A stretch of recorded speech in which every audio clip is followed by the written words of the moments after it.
Right now, somewhere in the world, a government is overspending. A military is stretched too thin. A ruling class is ignoring the people it was built to protect.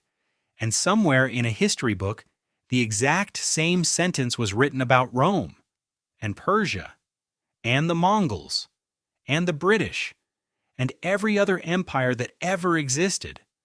They all fell the same way, not because of bad luck, not because of one catastrophic battle or one terrible ruler. They fell because of a pattern so consistent, so predictable, that historians have been arguing about why we keep missing it for over a century. And once you see the pattern, you cannot unsee it. This is the story of why empires end, and why the ending always looks the same. Start with the beginning, because you cannot understand the collapse without understanding what created the empire in the first place. Historian Ibn Khaldun, writing in the 14th century, identified something he called asabiya, roughly translated as social cohesion or group feeling. His argument was straightforward and ruthless. Empires are not built by the richest people or the most sophisticated armies. They are built by groups with extraordinary internal unity, groups that trust each other completely, sacrifice for each other without hesitation, and share a single burning purpose. The Mongols had it, early Rome had it, the early Islamic Caliphate had it, the first generation always does.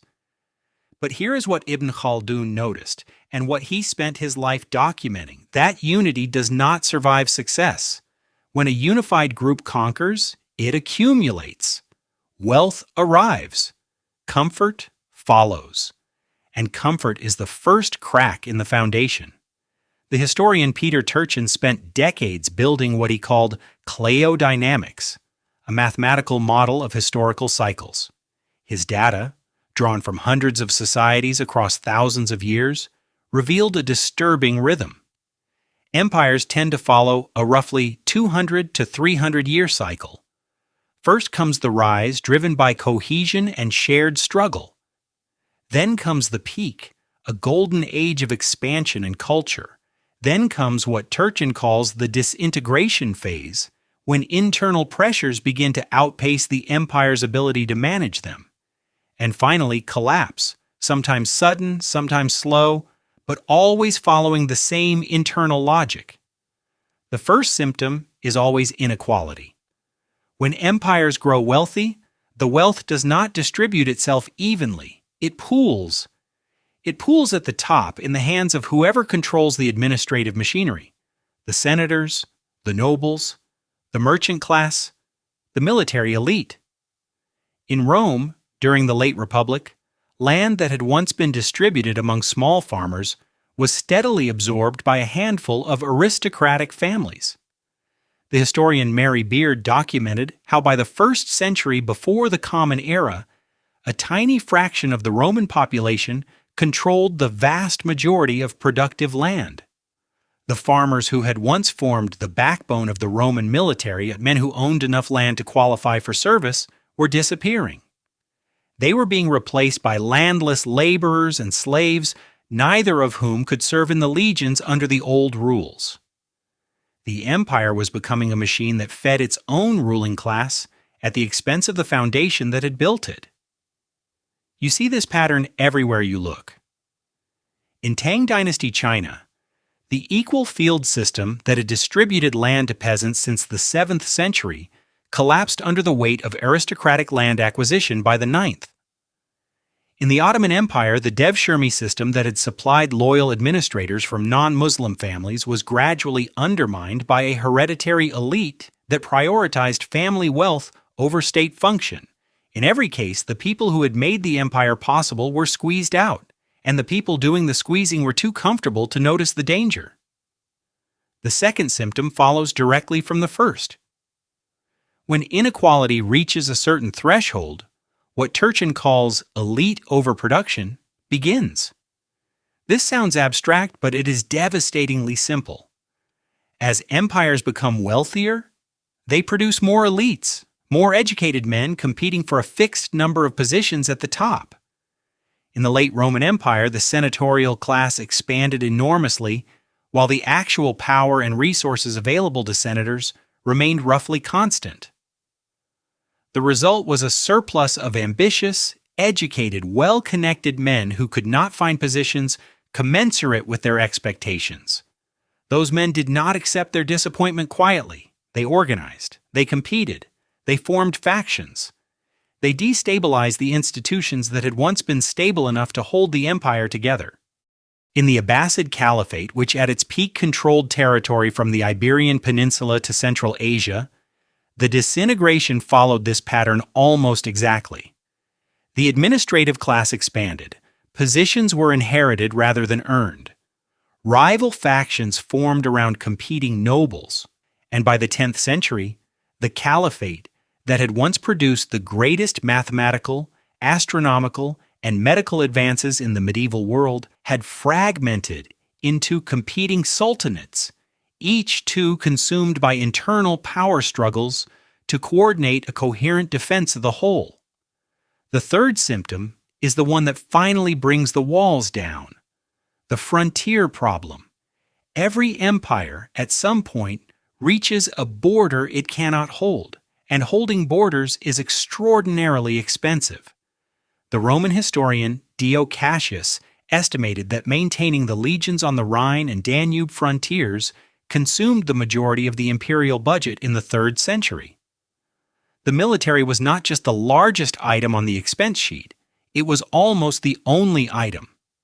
And when revenue declined, because the tax base had collapsed due to inequality, or because the trade routes had been disrupted, or because the currency had been debased to pay the soldiers, the frontier began to thin. This created a feedback loop from which no empire has ever escaped. A weakened frontier invites pressure from outside. External pressure requires more military spending. More military spending requires higher taxes. Higher taxes squeeze an already strained population. A squeezed population loses faith in the imperial project, and a population that has lost faith cannot be mobilized to defend the frontier. The historian Edward Gibbon, writing in the 18th century, famously argued that Rome fell because of moral decay, that the civic virtue of the early republic had been replaced by corruption and self-interest. Modern historians have largely moved past this moralistic framing. But Gibbon was pointing at something real. What he called moral decay was the collapse of the shared purpose that Ibn Khaldun had identified as the foundation of imperial power. The Asabiya that built Rome was gone by the time Alaric's Visigoths arrived at the gates in 410 of the Common Era. Not because Romans had become bad people, but because the institutions that had channeled their collective energy had been hollowed out from within. And here is the twist that makes this story stranger than it first appears. The collapse does not usually happen because the empire is defeated by something stronger. It happens because the empire becomes too complex to manage and too unequal to hold together. The barbarians who crossed the Rhine in the winter of 406 of the Common Era did not defeat the Roman army in open battle. They crossed a frozen river because there were not enough soldiers to guard it. The soldiers were not there because the money to pay them had run out. The money had run out because the tax base had collapsed. The tax base had collapsed because land was concentrated in the hands of aristocrats who had exempted themselves from taxation. One river, no soldiers. An empire ended. The same logic applied to the fall of the Han Dynasty in China, whose collapse in the 3rd century following the Common Era followed almost exactly the same sequence: land concentration, peasant rebellion, military overextension, elite fragmentation. It applied to the fall of the Maurya Empire in India, to the collapse of the Mycenaean civilization in ancient Greece, to the disintegration of the Western Zhou dynasty, and to every major imperial collapse that followed in the 2,000 years since. Peter Turchin ran the numbers. The correlation between his model of instability, tracking inequality, elite overproduction, and state fiscal stress, and the timing of actual historical collapses is disturbingly high. Not perfect. History is not a machine, but consistent enough to suggest that the pattern is not coincidence, and consistent enough to make you wonder. Because right now, somewhere in the world, inequality is rising. Elite positions are becoming hereditary, military budgets are being stretched across commitments that no longer match available resources.